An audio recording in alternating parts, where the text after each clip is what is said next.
Hello guys, welcome back to our channel again. I hope you all are doing well and staying safe. So आज हम start करेंगे chapter 11 that is database concepts. So let's start. A database is a collection of logical related information in an organized way so that it can be easily accessed, managed, and updated. Some other operations can also be performed on database such as adding, updating, and deleting data. Database collection एक logically related information होती है जिसको organise किया जा सकता है, easily assess किया जा सकता है, मैनेज किया जा सकता है और अपडेट किया जा सकता है. ठीक है, कुछ ऑपरेशंस जो हैं वो परफॉर्म किए जाते हैं डेटाबेस पे, जैसे एडिंग हो गया, अपडेटिंग हो गया, डिलीट डेटा हो गया. ठीक है, उसके बाद में आपका आता है फंडामेंटल्स ऑफ डेटाबेस. सो सबसे पहले इसमें आ जाता है आपका डेटा. डेटा क्या होता है? डेटा हम बोल सकते हैं रॉ एंड अनऑर्गेनाइज फैक्ट होते हैं. ठीक है, जो ऑर्गेनाइज नहीं होते, किसी भी पैटर्न में, किसी भी साइंस में वो ऑर्गेनाइज नहीं होते हैं. वो एक रॉ इंफॉर्मेशन होती है. ठीक है, एक मतलब रॉ जो है डेटा आपके पास में, फैक्ट्स आपके पास में होते हैं. वो किसी भी फॉर्म में हो सकते हैं, नंबर टेक्स्ट में हो सकते हैं, नंबर्स में हो सकते हैं, ग्राफिकली इमेजेस और साउंड से आप जो है उसको रिप्रेजेंट कर सकते हैं. ठीक है, जैसे एक स्टूडेंट के अगर आप टेस्ट स्कोर देखते हैं, वन पीस ऑफ डेटा वो जो होगा. उसके बाद में आपका आता है इन्फॉर्मेशन. इन्फॉर्मेशन क्या होती है कि जो आपके पास डेटा आया, ठीक है, उस डेटा को आपने ऑर्गेनाइज्ड किया ताकि उसकी जो एक मीनिंगफुल सेंस बने, तो वो हो जाता है इन्फॉर्मेशन. ठीक है, जैसे एक क्लास के स्टूडेंट्स के स्कोर्स ही लगा लो, उनको हमने अरेंज किया है किसी पैटर्न में, सो वो एक मीनिंगफुल जो है वो इन्फॉर्मेशन बन रही है. नेक्स्ट आता है types of database. Database basis की जो टाइप कौन कौन सी है? फर्स्ट है network base. In this type of database data is represented as a collection of records and relationship among data and represented as link. So इस type जो ये टाइप है डेटाबेस की, डाटा इसमें रिप्रेजेंट होता है as a collection of records. ठीक है, रिकॉर्ड्स की कलेक्शन में, and relationship among data are represented as a link. तो एक लिंक के जो है थ्रू वो रिप्रेजेंट होता है. उसके बाद में आपका आ जाता है हायरार्चिकल डेटाबेस. ये जो टाइप है डेटाबेस की, इसमें क्या होता है, जो डेटा होता है वो ऑर्गेनाइज होता है किस फॉर्म में? ट्री की फॉर्म में. Tree with nodes, nodes are connected by a link. उसके बाद में आपका आता है रिलेशनल डेटाबेस. तो ये डेटाबेस जो है इसको जो है स्ट्रक्चर्ड डेटाबेस से के नाम से भी जानते हैं, जिसमें क्या होता है, जो डेटा स्टोर होता है फॉर्म ऑफ टेबल्स. ठीक है, where columns define the type of data store in the table and rows define the information about the data. जिसमें क्या होता है, कॉलम्स जो हैं डिफाइन करते हैं टाइप ऑफ डेटा को और स्टोर करते हैं टेबल में, या जो भी रोज़ होती हैं इंफॉर्मेशन के लिए जिसमें हम अपना डेटा डाल सकते हैं. उसके बाद में आपका आ जाता है कंपोनेंट्स ऑफ डेटाबेस. कौन कौन से कंपोनेंट्स आते हैं? सबसे पहला आ जाता है आपका टेबल. टेबल क्या होता है? दीज आर बिल्डिंग ब्लॉक्स होते हैं, ये ब्लॉक्स होते हैं या relation of any relational database model where all the actual data is defined and enter. ठीक है, इस तरीके का इसको बोलते हैं ना टेबल, जिसमें हम डाटा जो है वो एंटर करा सकते हैं. ये आते हैं आपके टेबल्स. अलग अलग टाइप के जो ऑपरेशंस होते हैं टेबल्स पे, जैसे स्टोर करना, filtering, retrieving, editing of data. ठीक है, tables consist of cell and intersection of record, जैसे रोज हो गया या फील्ड हो गया, मतलब कॉलम्स हो गया, ये डिस्क्राइब किए गए हैं नीचे. जैसे कि आपका आ जाता है फर्स्ट वन इज फील्ड.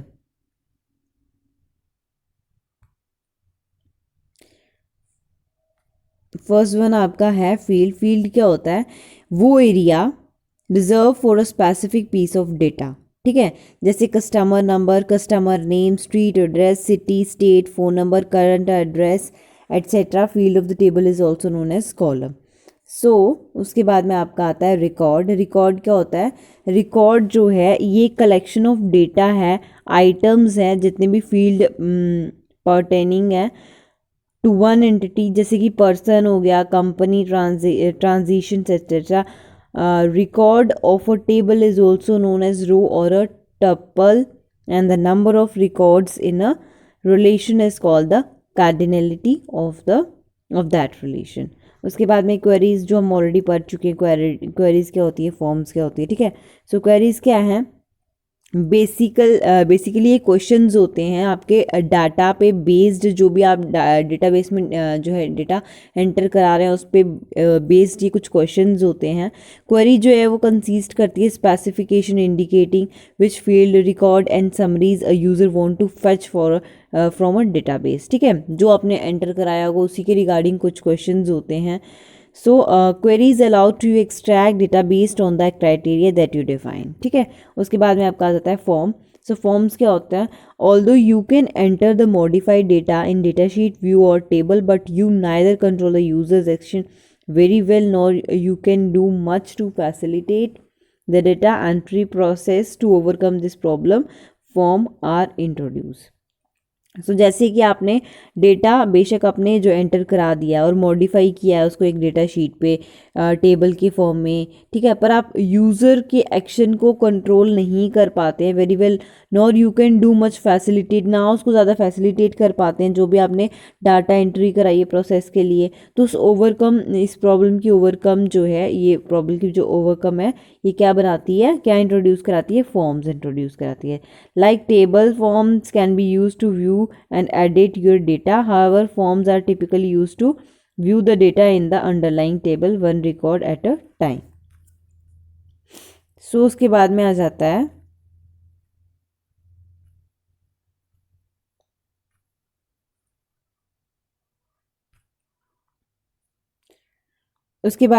आपका रिपोर्ट्स क्या होती हैं, when you want to print those records which are fetch from your database design, a report Access even has a wizard to help produce mailing label. जब आपको लगता है कि आप वो चीज़ें प्रिंट कर रहे हो जो आपने रिकॉर्ड करी हैं, ठीक है, या वो फैच हो रही हैं आपके डेटाबेस से, तो आप एक रिपोर्ट जो है वो क्या कराते हो, डिज़ाइन कराते हो। Access even has a wizard to help produce mailing labels. उसके बाद आता है database management system, DBMS। A DBMS is a collection of interrelated data and a set of programs to retrieve data from the database. It is an organized collection of data viewed as a whole instead of a group of separate unrelated files. ये DBMS जो है ये collection of inter related data है और ये set of programs जो retrieve करता है डेटा को डेटाबेस से। ये एक ऑर्गेनाइज्ड कलेक्शन है डेटा की जो दिखती है एज अ होल, मतलब कि पूरा जितना भी डेटा है as a full data instead of a group of separate unrelated files. बजाय कि वो अलग अलग ग्रुप्स में दिखे, वो पूरी एक साथ में दिखती है। A primary goal of DBMS is provide an environment that is both convenient and efficient for user to store and retrieve database information. So जो प्राइमरी गोल है DBMS का वो ये है कि वैसा एनवायरनमेंट प्रोवाइड कराना जो कन्वीनियंट भी हो और एफिशिएंट भी हो यूज़र के लिए डाटा स्टोर और रिट्रीव करने के लिए, ठीक है। उसके बाद में आ जाता है हमारे कुछ एग्जांपल्स हैं इसकी, ये वाली जो हैं, जैसे MySQL, FoxPro, Oracle, DBase, Sybase, ये इसकी एग्जांपल्स आ जाती हैं। उसके बाद जो MS Access है, फिर जो डाटाबेस मैनेजमेंट का जो मतलब पर्पज़ है वो ये है कि ब्रिज द गैप, वैसा गैप जो है क्रिएट करना इंफॉर्मेशन और डाटा के बीच में, ठीक है। फिर इसके कुछ बेसिक प्रोसेसेस हैं जो सपोर्ट होते हैं बाय DBMS। पहला जैसे आ जाता है specification of data types, structure and constraint to be considered in an application. Second is storing of data. Third, manipulation of database. Fourth, querying the database to retrieve desired information. And fifth one is updating the content of the database. So next आता है हमारा architecture of DBMS, जिसमें जो है DBMS वो 3 levels में divide हुआ है। फर्स्ट वन आता है आपका इंटरनल लेवल। इंटरनल लेवल जो है एक लोएस्ट लेवल है डेटा एब्स्ट्रैक्शन का, जो डील करता है फिजिकल रिप्रेजेंटेशन के साथ में डेटाबेस की, किसमें, कंप्यूटर में, और इसको जो है फिजिकल लेवल भी बोलते हैं। ये डिफाइन करता है कि कैसे जो डेटा है वो एक्चुअली स्टोर होगा या ऑर्गेनाइज्ड होगा स्टोरेज मीडियम में, ठीक है, किस तरीके से जो है वो स्टोर होगा। ये कुछ इसका आ जाता है आर्किटेक्चर किस तरीके का है, स्टोरेज है, इंटरनल लेवल है, कंसेप्चुअल लेवल है, एंड इसके external levels user 1, user 2, user 3 end user 4, इस तरीके का कुछ इसका आर्किटेक्चर है DBMS का। उसके बाद में आ जाता है आपका कंसेप्चुअल लेवल। कंसेप्चुअल लेवल क्या होता है, ये ओवरऑल व्यू होता है डेटाबेस का, जो इंक्लूड करता है जितनी भी इंफॉर्मेशन जो है आप रिप्रेजेंट करने जा रहे हो इन द डेटाबेस में। ये डिस्क्राइब करते हैं कि किस तरीके का डेटा जो है वो डेटाबेस में स्टोर होगा, या फिर relation among the data without affecting to the physical level। इसको जो है लॉजिकल लेवल भी बोलते हैं, ठीक है। उसके बाद में आ जाता है आपका एक्सटर्नल लेवल। एक्सटर्नल लेवल क्या, हमने इंटरनल लेवल पढ़ लिया, कॉन्सेप्चुअल लेवल पढ़ लिया, अब आता है एक्सटर्नल लेवल।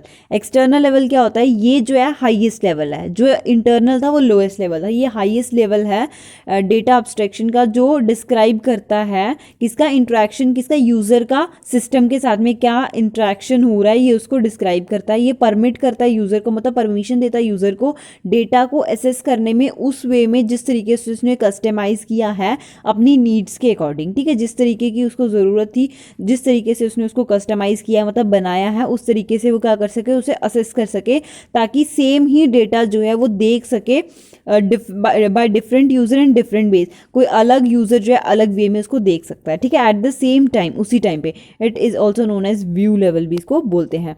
उसके बाद में आ जाते हैं एडवांटेजेस ऑफ DBMS। DBMS है क्या, डेटाबेस मैनेजमेंट सिस्टम, ठीक है। उसके बाद में इसके एडवांटेज में सबसे पहला आ जाता है reduction in data redundancy. Okay, so ये होता क्या है, duplication of data refer to data redundancy. DBMS जो है वो कोई सेपरेट कॉपी नहीं बनाता सेम डेटा की, जितना भी डेटा होता है वो एक ही जगह पे, एक ही प्लेस पे वो केप्ट होता है, और डिफरेंट एप्लीकेशंस में रेफर कर सकते हैं, किस फॉर्म में, सेंट्रल कंट्रोल्ड सिस्टम के थ्रू जो है हम उसको रेफर कर सकते हैं। सेकेंड आता है आपका better interaction with user, user के साथ में बेटर इंटरेक्शन, ठीक है, मतलब बेटर मेल मिलाप। तो DBMS जो है इसकी इतनी अवेलेबिलिटी है कि डाटा से लेकर के इंफॉर्मेशन इम्प्रूव तक का जो इसका है असेस कर सकता है। ये respond as per user request, कि जिस तरीके का आपका मतलब रिक्वायर्ड होगा उस तरीके का ये रिस्पॉन्ड कर सकता है। उसके बाद में आता है इम्प्रूवमेंट इन डाटा सिक्योरिटी, ठीक है, डेटा सिक्योरिटी में किस तरीके की इंप्रूवमेंट होती है। सो डाटाबेस मैनेजमेंट जो है ये अलाउ करता है mean of access to the database through the authorised channel, ठीक है, कोई भी ऑथोराइज चैनल है उसके थ्रू अगर आपको डाटा एक्सेस करना है तो आप वहाँ से कर सकते हैं। उसके बाद to ensure security, DBMS provide security tool. अपनी सिक्योरिटी की इंश्योर के लिए जो है डेटाबेस मैनेजमेंट ये आपको सिक्योरिटी टूल्स प्रोवाइड करता है, जैसे आपका user name and password. So उसके बाद में आपका फोर्थ वन आता है, that is maintenance of data integrity. So जो डेटा इंटीग्रिटी है ये आपको इंश्योर कराती है कि डेटा जो है आपका डेटाबेस में वो बिल्कुल सही है, ठीक है। जो डेटाबेस मैनेजमेंट में डेटा है वो सेंट्रलाइज होता है और यूज़ होता है बड़े सारे यूज़र्स के थ्रू एक ही टाइम पे, वो उनको यूज़ कर सकते हैं। ये एक एसेंशियल एनफोर्स इंटीग्रिटी है जो इसको कंट्रोल करती है। उसके बाद में आता है ease of application development. So application program need to develop the application programs according to the users need. किस तरीके से ये जो है डेवलप होता है एप्लीकेशन प्रोग्राम, जिस तरीके की यूज़र की नीड है, जिस तरीके की उसको ज़रूरत है, उसको रिक्वायरमेंट है, उस तरीके से। बाकी के जो इश्यूज होते हैं जैसे कि concurrent access, security, data integrity, ये सब ये डेटाबेस खुद ही हैंडल कर लेता है। तो इस जो ये एप्लीकेशन है ये ईजियर टास्क है, मतलब इसको यूज़ करना बहुत ही ईजी है। उसके बाद में आपका आ जाता है इसका एडवांटेज में आता है आपका बैकअप एंड रिकवरी। तो DBMS जो प्रोवाइड करता है बैकअप, अगर आपसे कोई चीज़ डिलीट हो जाती है या कुछ भी, आप उसका बैकअप ले सकते हैं और आपको रिकवर भी कर सकते हैं, ठीक है। Subsystem that is responsible to recover data from the hardware and software failures. So next आता है डिसएडवांटेजेस, ठीक है। डिसएडवांटेजेस में सबसे पहले तो आपका आ जाता है कॉस्ट ऑफ हार्डवेयर सॉफ्टवेयर। तो ये जो प्रोसेसर है ये हाई स्पीड के साथ में प्रोसेस करता है, ठीक है, हाई स्पीड डेटा प्रोसेसिंग बोल सकते हैं इसको, ये प्रोसेसर जो है, क्योंकि इसको अगर ये हाई स्पीड है तो इसको मेमोरी भी उतनी चाहिए होगी रन कराने के लिए, है ना। DBMS मतलब डेटाबेस मैनेजमेंट सिस्टम का जो मतलब डेटाबेस बेस मैनेजमेंट सिस्टम जो है इसका सॉफ्टवेयर में उतनी ही स्पेस, लार्ज स्पेस चाहिए होगी, क्योंकि ये इसका हाई स्पीड प्रोसेसिंग होता है। इसका मतलब ये है कि इसको अपग्रेड कराने की ज़रूरत होती है हार्डवेयर को, ठीक है। जो भी आप फाइल बेस्ड सिस्टम यूज़ कर रहे हैं, वैसे ही डेटाबेस सॉफ्टवेयर जो बहुत ही कॉस्टली होता है क्योंकि उसको अपग्रेड कराने की ज़रूरत है। उसके बाद में आता है आपका कम्प्लेक्सिटी। कम्प्लेक्सिटी में क्या आता है, ये जो प्रोविजन फंक्शनैलिटी जो आप अच्छे डेटाबेस मैनेजमेंट से मतलब जो भी आपको असप्शंस होते हैं, जो आप एक्सेप्ट करते हो, वो कुछ एक्सट्रीमली कम्प्लेक्सेस पीसेस होते हैं सॉफ्टवेयर के। So failure to understand the system can lead to bad design decision. कभी ऐसे अगर फेल हो जाता है तो आपको लगता है कि वो एक बैड डिसीजन था डिज़ाइन करने का उस तरीके का सॉफ्टवेयर को, विच कैन उसके कुछ सीरियस कॉन्सिक्वेंसेज हो सकते हैं, ठीक है, ऑर्गेनाइजेशन के लिए। उसके बाद में आ जाता है कॉस्ट ऑफ स्टाफ ट्रेनिंग। तो ज़्यादातर डेटाबेस मैनेजमेंट जो हैं वो कॉम्प्लेक्स सिस्टम को ही यूज़ करते हैं, ऑफन करते हैं ट्रेनिंग यूज़र्स के लिए जो यूज़ करते हैं डेटाबेस को जिस तरीके का रिक्वायर्ड होता है। तो ऑर्गेनाइजेशन जो होती है उसको बहुत ज़्यादा अमाउंट जो है पे करना पड़ता है ट्रेनिंग स्टाफ के लिए ताकि वो रन करा सकें डेटाबेस मैनेजमेंट को। उसके बाद में आपका फोर्थ वन आ जाता है अपॉइंटिंग टेक्निकल स्टाफ। तो जो ट्रेंड टेक्निकल पर्सन होते हैं जैसे डेटाबेस एडमिनिस्ट्रेटर हो गया, एप्लीकेशन प्रोग्रामर हो गए, इस तरीके के इनको चाहिए होता है डेटाबेस मैनेजमेंट करने के लिए, इनकी रिक्वायरमेंट होती है, ठीक है। तो आपको इनको लॉट ऑफ अमाउंट जो है वो पे करना पड़ता है इन लोगों को, इसीलिए जो ये सिस्टम है ये बहुत ही कॉस्ट इंक्रीजेस बोल सकते हैं। उसके बाद में आता है डेटाबेस फेलियर। तो बड़े सारे ऑर्गेनाइजेशंस ऐसे हैं जिसमें all the data is integrated into a single database, ठीक है। फिर क्या होता है, अगर डेटाबेस जो है वो करप्टेड हो जाता है किसी भी पावर फेलियर के थ्रू, तो ये जो है करप्टेड होता है पूरे स्टोरेज मीडिया में, तो जो वैल्यूएबल डेटा है वो लॉस्ट हो सकता है, होल सिस्टम स्टॉप, सारा काम रुक सकता है। उसके बाद में आता है इसका एप्लीकेशन ऑफ डीबीएमएस। तो कुछ एप्लीकेशंस हैं डीबीएमएस की, मतलब कहाँ कहाँ यूज़ हो रहा है, तो बैंकिंग में, कस्टमर इन्फॉर्मेशन के लिए, अकाउंट्स के लिए, लोन के लिए या बाकी की बैंकिंग ट्रांजैक्शंस जो होती हैं उसमें डेटाबेस मैनेजमेंट यूज़ होता है। रिजर्वेशंस में आपको कोई भी स्केड्यूल इन्फॉर्मेशन चाहिए रिजर्वेशन के तो वो आपको उसमें यूज़ हो रहा है। फिर यूनिवर्सिटीज़ में ज़्यादा स्टूडेंट्स होते हैं इसलिए स्टूडेंट की इन्फॉर्मेशन के लिए, उनके कोर्सेज़ के लिए, उनकी रजिस्ट्रेशन के लिए, ग्रेड्स के लिए, ठीक है। उसके बाद में आता है क्रेडिट कार्ड ट्रांजेक्शन्स। आप कुछ भी जो है परचेज कर रहे हैं यूज़ करके क्रेडिट कार्ड्स को, जनरेशन ऑफ मंथली स्टेटमेंट्स जो भी हैं वो उसके लिए। उसके बाद में आता है टेली कम्युनिकेशन। तो आपको रिकॉर्ड्स चाहिए, कॉल है ना, अगर कॉल के रिकॉर्ड्स चाहिए होते हैं, जनरेटिंग मंथली बिल्स जिनके होते हैं वो उसके लिए। Finance, storing information about holding, sales and purchase of financial statement उसके लिए। Sales for customer product purchase information, इन सब चीज़ों के लिए ये यूज़ होता है, ठीक है। उसके बाद में ये एप्लीकेशंस आ गई इसकी। उसके बाद में आता है रिलेशनल डेटाबेस। रिलेशनल डेटाबेस क्या होता है, रिलेशनल डेटाबेस जो है इसमें क्या होता है, डेटा जो स्टोर होता है डिफरेंट टेबल में, ठीक है, उसके जो with relationships to each other. The table communicate and share information which facilitates data searchability, organization reporting. जिस भी तरीके का मतलब डेटा उसमें डाला जा रहा है, जिस भी तरीके की एबिलिटी, ऑर्गेनाइजेशन रिपोर्टिंग जो भी है, वो टेबल जो है उस तरीके से ही कम्युनिकेट होगा, ठीक है, वैसी ही इन्फॉर्मेशन को शेयर करेगा। ऑब्वियसली जिस तरीके का आपने जो है डेटा टेबल में एंटर कराया होगा वो टेबल भी उसी तरीके का डेटा जो आपको शो करेगा, ठीक है। सो अगर किसी केस में रिलेशनल डेटाबेस जो है, मतलब रिलेशनल डेटा बेस के केस में जो रिलेशनल डेटाबेस मैनेजमेंट सिस्टम है आरडीबीएमएस जो है वो परफॉर्म करता है इन सारे टास्क को, ठीक है। तो कोई भी इंपॉर्टेंट फीचर जो होता है डेटाबेस सिस्टम का, that a single database can be spread across the several levels. So examples आते हैं base, Oracle's DB2, Sybase, Informax etc. सो उसके बाद में आपका आ जाता है टर्म्स रिलेटेड टू डेटाबेस। कौन कौन सी टर्म्स वैसी हैं, तो कुछ दी गई है नीचे, follow. First one is relation. Relation क्या है, टेबल जो है कॉलम्स और रो से बनता है जो रिप्रेजेंट करता है डेटा आइटम्स को, ठीक है।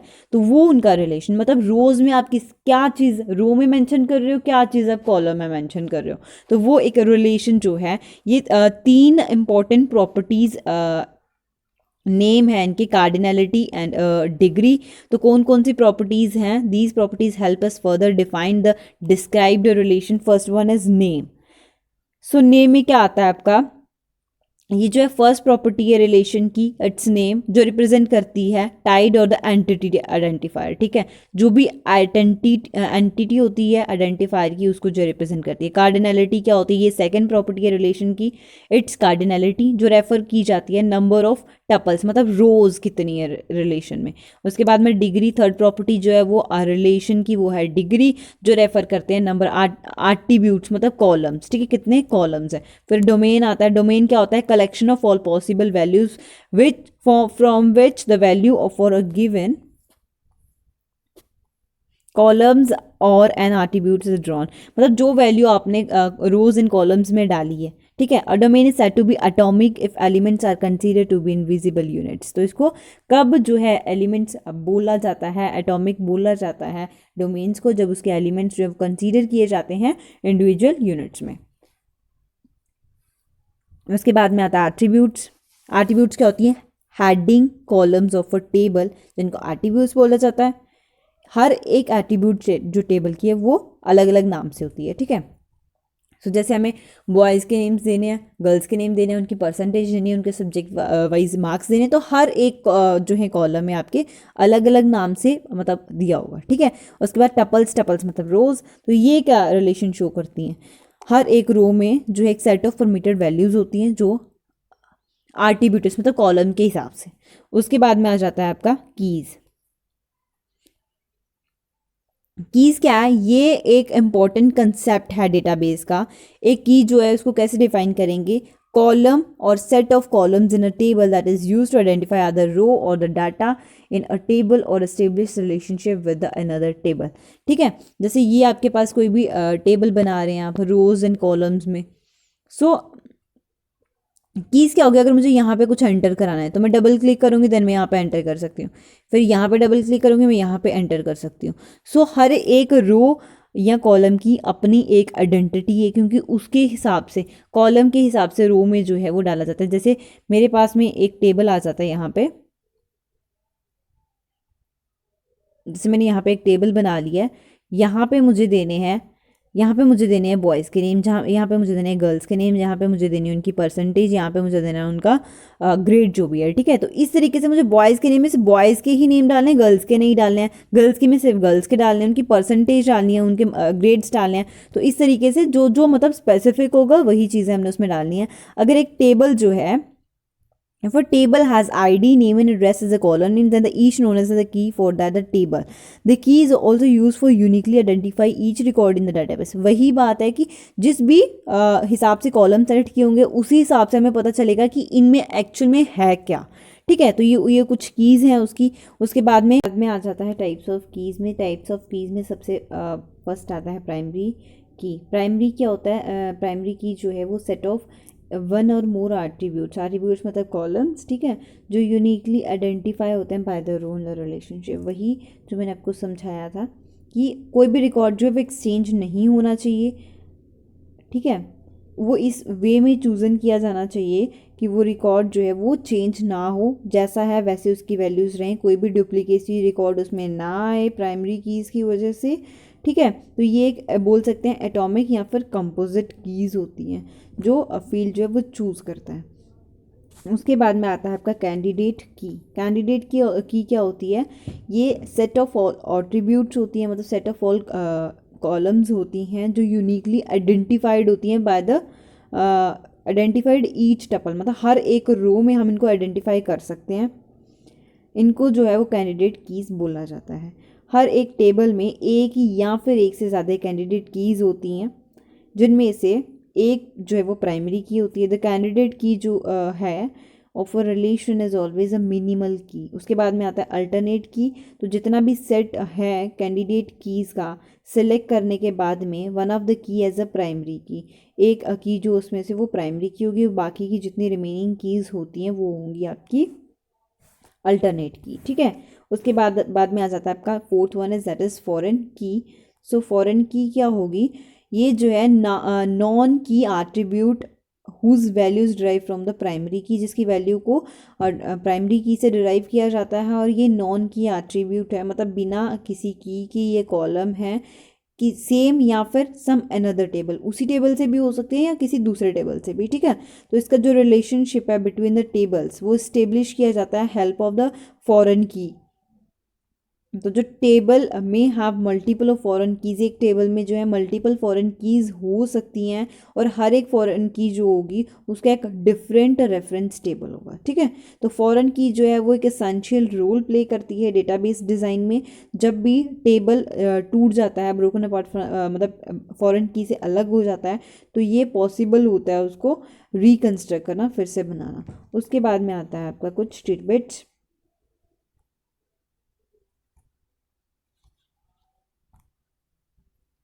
टिडबिट्स में जो है आपका आ जाता है डॉक्टर ईएफ को represented 12 rules for relational database management system. So doctor E F Codd जो हैं उन्होंने 12 रूल्स किसके जो हैं रिप्रेजेंट किए, रिलेशनल डेटाबेस मैनेजमेंट सिस्टम के। कब किए थे? 1970 में। उसके बाद में आता है आपका स्कीमा, ये एक logical structure of the database है। उसके बाद में आता है इंस्टेंसेस, ये एक actual database contained in the database as a particular point of time है डेटा। फिर उसके बाद डेटा डुप्लीकेशन आता है, ये क्या है? Waste the space but also the promote a more serious problem called data inconsistency. उसके बाद में आपका आ जाता है डेटाबेस लैंग्वेजेस, ठीक है। सो डेटाबेस लैंग्वेजेस क्या होती हैं? डेटाबेस लैंग्वेज जो हैं ये अलग अलग टाइप्स में डिवाइड हुई हैं। इसकी फर्स्ट वन जो है वो है डेटा डेफिनेशन लैंग्वेज, डीडीएल। ये जो है यूज़ की जाती है डिफाइन करने के लिए स्ट्रक्चर, जिस भी तरीके का आपका टेबल का स्ट्रक्चर होगा या फिर बाकी के जो ऑब्जेक्ट्स होंगे डेटाबेस में, उस तरीके से।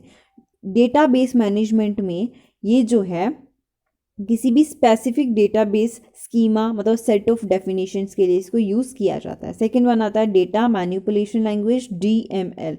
ये प्रोवाइड करता है आपको वेरियस कमांड्स जो आप यूज़ कर सकते हैं असेस करने के लिए या फिर मैनिपुलेट करने के लिए डाटा को एग्जिस्टिंग डेटाबेस से। दिस मैनिपुलेशन, इस मैनिपुलेशन में क्या क्या इन्वॉल्व होता है? Inserting data into database table. Database table में आप जो है इंसर्ट कर सकते हैं डेटा, ठीक है। उसको इंसर्ट कर लिया, इंसर्ट करने के बाद उसको रिट्रीव कर सकते हैं एग्जिस्टिंग डेटा से, डिलीट कर सकते हैं डेटा को एग्जिस्टिंग टेबल से, या फिर मॉडिफाई कर सकते हैं। थर्ड वन आता है डेटा कंट्रोल लैंग्वेज। ये जो है कमांड है, किसको मतलब इसको यूज़ क्यों करते हैं? असाइन करने के लिए सिक्योरिटी लेवल को डेटाबेस में, जो इन्वॉल्व करता है मल्टीपल यूज़र सेटअप, ठीक है। ये जो है इसको यूज़ किया जाता है grant defined rule to access the privilege to the other users. उसके बाद में आ जाता है आपका entity relationship model. So ER model भी इसको बोला जाता है। ये रिप्रेजेंट करता है एंटिटीज़ को जो कंटेन हुई होती हैं डेटाबेस में। ये एक डायग्रामेटिकली रिप्रेजेंटेशन होती है, मतलब कि डायग्राम के थ्रू इसको रिप्रेजेंट किया जाता है एंटिटीज़ को, जो रिलेशनशिप बताती है उनका। It is also known as ER diagram भी इसको बोलते हैं, ठीक है। सो इस तरीके की है ये ER डायग्राम, देख लीजिए। ये आ गया जो बाय किया गया है। देन कस्टमर, ये एंटिटी, ये इसका कोड, ये इसका एड्रेस, और कोड से एट्रीब्यूट्स मतलब कॉलम में। फिर बाय का ये जो रिलेशन है। देन आइटम की आईडी होगी उस पर, एंड प्राइस होगा, तो इस तरीके का। उसके बाद में आपका आ जाता है एंटिटी। एंटिटी है क्या? ये एक बोल सकते हैं ऑब्जेक्ट है जिसकी एग्जिस्टेंस जो है रियल वर्ल्ड में होगी। It is an object that has its existence in the real world. ये इंक्लूड करता है सारी थिंग्स को, सारी उन चीज़ों को about which data are collected, जिसके बारे में डेटा है, उन सारी चीज़ों को ये इंक्लूड करता है। एंटिटी जो है वो रिप्रेजेंट करता है रेक्टेंगल्स, ठीक है। रेक्टेंगल्स में इसको रिप्रेजेंट किया जाता है। जैसे आ गया कस्टमर बाय गुड्स, अगर आप कुछ चीज़ें परचेज करते हैं, खरीदते हैं, ठीक है। It means customer and goods are entities. का मतलब जो है कस्टमर एंड गुड्स जो चीज़ें होंगी वो क्या होंगी? एंटिटीज़ होंगी। एट्रीब्यूट्स क्या होते हैं? ये जो है डिस्क्राइब करते हैं करेक्टरिस्टिक्स को या फिर प्रॉपर्टी ऑफ एंटिटी को, ठीक है। एट्रीब्यूट्स हमने पढ़ा भी था, कॉलम्स होते हैं। ये टेबल में मतलब कॉलम्स होते हैं, कॉलम्स के थ्रू इनको रिप्रेजेंट किया जाता है। एट्रीब्यूट्स जो वो ड्रॉ करते हैं एलिप्टिकल शेप में, ठीक है। जैसे आइटम एंटिटी में कंटेन कोड द प्राइस। उसके बाद आता है एंटिटी सेट। ये एक सेट है एंटिटी का जो सेम टाइप पे शेयर करता है सेम प्रॉपर्टीज ऑफ एट्रीब्यूट्स। जैसे student is an entity set of all student entities in the database. जैसे आप स्टूडेंट को एंटिटी मान के उनका सारा डेटा जो एंटिटीज डेटाबेस की एंटिटीज में आप डाल रहे हैं, ठीक है। एंटिटीज जो हैं ये सेट ऑफ टू टाइप्स हैं। फर्स्ट आती है स्ट्रॉन्ग एंटिटी सेट, सेकंड आती है वीक। स्ट्रॉन्ग कौन सी होती है? ये प्राइमरी की बोल सकते हैं, जिसमें प्राइमरी की होती है और इजीली उसको हम डिस्टिंग्विशेबल कर सकते हैं, हर एक एक्टिविटी को अलग से हम डिस्टिंग कर सकते हैं, ठीक है। वीक एंटिटी होती है, ये जो है पोजेस नहीं करती सफिशिएंट एक्टिविटीज़ को एक प्राइमरी की बनाने के लिए। उसके साथ बाद में आपका आता है रिलेशनशिप। रिलेशनशिप क्या है? ये एक एसोसिएशन है अमंग सेवरल एंटिटीज़, मतलब अलग अलग एंटिटीज़ के बीच का जो एसोसिएशन है वो रिलेशनशिप जो है वो डिस्क्राइब करेगा कैसे दो या दो से ज़्यादा एंटिटीज़ जो है एक दूसरे से रिलेट करती हैं, ठीक है। ये रिप्रेजेंट होती हैं डायमंड शेप, मतलब इस तरीके की जो शेप है इसके थ्रू। सो इसको भी जो है 3 पार्ट्स में डिवाइड किया गया है, 1 to 1, many to one and 1 to मैनी, ठीक है। सो ये चैप्टर यहाँ पे कंप्लीट होता है। आई होप आपको ये चैप्टर समझ में आया होगा। अगर किसी को कोई डाउट होगा तो कमेंट बॉक्स में कमेंट करके पूछना या फिर मेरे को इंस्टाग्राम पे डीएम करना। सो इस कंप्यूटर का ये था हमारा 11th चैप्टर। इसके बाद में 3 चैप्टर्स हो रहते हैं जो मैं कल परसों इन नेक्स्ट डे उसको आई होप कि मैं ख़त्म कर दूँ। सो उसके बाद में हम करेंगे फिज़िक्स स्टार्ट। सो अगर इसके रिगार्डिंग आपका कोई भी डाउट होगा तो प्लीज़ कमेंट करना। Thank you.